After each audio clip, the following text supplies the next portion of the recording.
लालू जी के विचारधारा के लिए तो कोई जगह नहीं है एनडीए में, ये बात तो क्लियर है। नमस्कार, आप देख रहे हैं लाइव सिटीज़। मैं हूं आपके साथ शिवम। उत्तर प्रदेश विधानसभा चुनाव संपन्न हो चुके हैं। ऐसे में आपको बता दें कि बिहार सरकार में मंत्री और वीआईपी सुप्रीमो मुकेश सहनी इन दिनों झारखंड का दौरा कर रहे हैं और वहां पर अपने संगठन को मजबूत करने के लिए हर एक संभव प्रयास कर रहे हैं। आपको बता दें कि बीते दिनों पहले जिस तरह से रांची में बिहार सरकार के मंत्री मुकेश सहनी ने लालू प्रसाद यादव को लेकर यह तक कह दिया था कि लालू प्रसाद यादव तो हमारे दिल में बसते हैं, हम उनके विचारधारा को मानते हैं। इसी को लेकर जब आज हमने बीजेपी के कद्दावर नेता और बिहार सरकार में मंत्री सम्राट चौधरी से बात की तो उन्होंने मुकेश सहनी को लेकर एक बड़ा बयान दे दिया है और क्या कुछ कह रहे हैं पहले आप वो सुने। लालू यादव का प्रेम एक बार फिर से उमड़ पड़ा है मुकेश सहनी का और कह रहे हैं कि बीजेपी मेरे इस्तीफे की मांग क्यों करिए, नीतीश जी भी खिलाफ में चुनाव लड़े थे।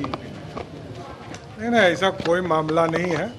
कोई भी विचार यदि किसी ने व्यक्तिगत दिया है तो एनडीए में बैठ के लोग इस पर विचार करेंगे। सर, बोचाहा विधानसभा को मानने वाले लोग हैं, बोल रहे हैं लालू जी की विचारधारा को मानने वाले लोग हैं। लालू जी के विचारधारा के लिए तो कोई जगह नहीं है एनडीए में, ये बात तो क्लियर है। तो आपने साफ तौर पे सुना, जहां एक तरफ बिहार सरकार में मंत्री मुकेश सहनी लालू प्रसाद यादव को लेकर उनके सॉफ्ट कॉर्नर दिखा रहे हैं, वहीं दूसरे तरफ बिहार सरकार के मंत्री और बीजेपी के नेता सम्राट चौधरी ने मुकेश सहनी को लेकर कह दिया है कि अगर जो लोग एनडीए में रहकर लालू प्रसाद यादव की विचारधारा को मानते हैं तो उनका एनडीए में कोई भी जगह नहीं है। तो कहीं ना कहीं कहें तो आज बिहार सरकार के मंत्री सम्राट चौधरी ने वीआईपी सुप्रीमो मुकेश सहनी को करारा जवाब दे दिया है। अब वहीं आपको बता दें कि जिस तरह से मुकेश सहनी ने अपनी पार्टी का विस्तार करते हुए उत्तर प्रदेश में विधानसभा का चुनाव लड़ा था और वहां पर उन्होंने भाजपा के खिलाफ ही चुनाव लड़ा था, जिसके बाद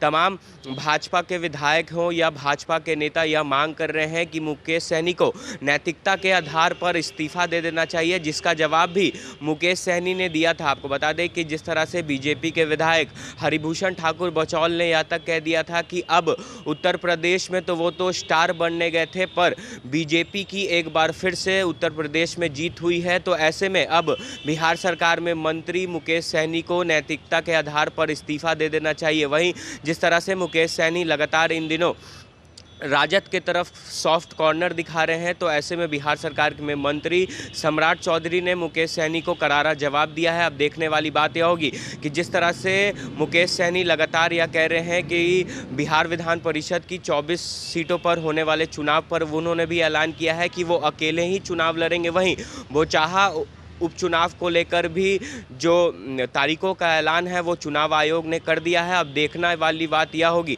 कि जिस तरह से मुकेश सहनी इन दिनों एनडीए से नाराज चल रहे हैं तो मुकेश सहनी आगे क्या कुछ करते हैं। बहरहाल बने रहे हमारे साथ। अगर आपने हमारे चैनल को सब्सक्राइब नहीं किया है तो जल्द से जल्द सब्सक्राइब कर ले। धन्यवाद।